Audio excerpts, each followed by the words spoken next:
Dans cette vidéo, nous allons parler de 5 astuces qui vont vous permettre d'augmenter votre productivité et n'est-ce pas dire non à la paresse. Donc pour tous ceux-là qui ont du mal à passer à l'action ou bien pour tous ceux-là qui passent à l'action mais dans le mauvais sens, donc on passe la journée à travailler mais ne voient pas des résultats à la fin de la journée, je vous prie de rester concentré et surtout de prendre de quoi noter parce que ce qu'on va dire dans cette vidéo, ce sera le miel, de l'essence même et le secret de la productivité. Première astuce, il faut te donner des objectifs raisonnables. Ici, il faut voir grand, mais commencer petit. Commencer avec les moyens dont on possède et commencer avec ce qu'il y a actuellement. Donc, disons que votre rêve est d'ouvrir un grand restaurant et que pour ouvrir ce grand restaurant, il vous faut une somme de 3 millions de francs, mais qu'actuellement, vous possédez seulement 500 000 francs.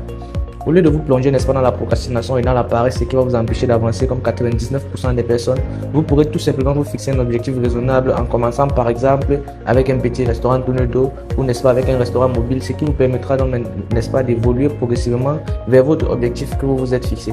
Lorsque vous vous êtes fixé un objectif raisonnable, il vous faut maintenant établir un plan d'action. Donc la deuxième astuce ici, c'est de savoir établir un plan d'action pour atteindre ces objectifs. Disons que mon objectif de la journée est de faire la cuisine. Je dois faire donc un réel plan d'action pour réussir à faire la cuisine. Ça peut commencer soit par faire le marché, nettoyer les ustensiles nécessaires, allumer le feu, poser la marmite au feu, mettre l'eau à l'intérieur, ainsi de suite, ainsi de suite, ainsi de suite. En se fixant dans un réel plan d'action, franchir le pas n'est pas si difficile que ça. C'est un peu comme si on disait à quelqu'un que l'objectif c'est d'arriver au 50e étage et que tout d'abord il n'essaye pas de voir quelle est la première étape qui est arrivée au premier étage, il voit directement au 50e étage. Ce sera plus difficile pour lui de se lancer comparé à la personne qui a divisé, n'est-ce pas, son chemin en étape par étape, c'est-à-dire premier étage, deuxième étage, troisième étage, quatrième étage, cinquième étage, ainsi de suite. Donc il faut savoir établir un plan d'action pour atteindre ces objectifs.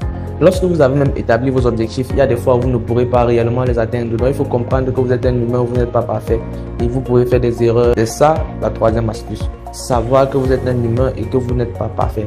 Il faut accepter les jours où nous sommes paresseux. Il y a des jours comme ça. Moi-même, des fois, ça m'arrive. Je programme un tas de choses que je vais faire le lendemain, mais le matin arrive, je n'arrive pas à sortir du lit. Je vais tout simplement rester là et passer toute la journée. Il faut toujours accepter ce genre de conditions. Et nous savons tous que souvent, le meilleur moyen d'avancer, c'est de ralentir. La quatrième astuce, c'est de prendre le temps de s'asseoir et de réaliser tout ce qu'on a déjà accompli. Il y a des gens qui, durant toute l'année, ont réalisé de grandes choses, ont réussi à atteindre leurs objectifs, ont réussi à conquérir les personnes qu'ils voulaient, ont réussi à marcher avec ce qu'ils voulaient. Mais pour peu qu'ils ont rencontré un échec, que ce soit en fin d'année ou au cours de l'année, ils oublient toutes les réussites qu'ils ont déjà eues précédemment. Et il n'y a rien de mieux, n'est-ce pas, pour attirer la paresse et du coup, pour baisser le taux de productivité. Donc, il faut prendre le temps de s'asseoir et de réaliser ce qu'on a déjà accompli.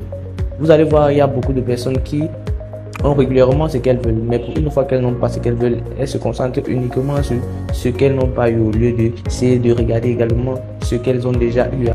Alors qu'en se concentrant tout simplement sur ce qu'on a déjà eu à réussir, ça nous booste, ça nous montre que c'est encore possible, ça nous montre que nous n'avons pu faire ça hier, donc on peut faire ça plus aujourd'hui. Donc il faut toujours se concentrer plus sur ce que nous avons déjà réalisé d'important, car c'est un grand moteur pour booster, n'est-ce pas, notre productivité. Et la cinquième astuce qui est souvent très mal utilisée mais qui est également très importante, c'est de savoir se récompenser lorsqu'on le mérite. Je dis bien savoir le récompenser lorsqu'on le mérite. Nous sommes souvent très concentrés sur l'objectif que nous oublions que le plus important c'est le chemin parcouru et nous oublions de nous récompenser pour les petites réussites. Prenons un exemple simple. Si votre objectif est de construire une voiture, cette stratégie voudrait qu'une fois que vous ayez construit le moteur, vous prenez le temps réellement de vous récompenser pour avoir réussi à construire le moteur. Une fois que vous aurez fait la carrosserie, vous prenez le temps de vous récompenser pour avoir fait la carrosserie. Une fois que vous aurez arrangé le système de carburation, vous prenez le temps de vous féliciter et de vous récompenser, ce qui, n'est-ce pas, boostera votre motivation continuellement et boostera également votre productivité. J'ai dit en énonçant cette astuce que ce soit une astuce très mal utilisée. Beaucoup de personnes vont prendre cette astuce pour acheter quoi que ce soit et mettre du trouble dans leurs finances. Je dis bien, il faut se récompenser lorsqu'on le mérite sans toutefois exagérer. J'ai dit lorsqu'on le mérite et lorsqu'on le mérite vraiment. Voici arrivé à la fin de cette vidéo et j'espère qu'elle vous a plu. Si ça a été le cas, je vous invite à vous abonner, à liker et à partager cette publication autour de vous pour permettre, n'est-ce pas, à ceux qui sont dans le manque de productivité d'être au courant, n'est-ce pas, de ce qui a été dit dans cette vidéo.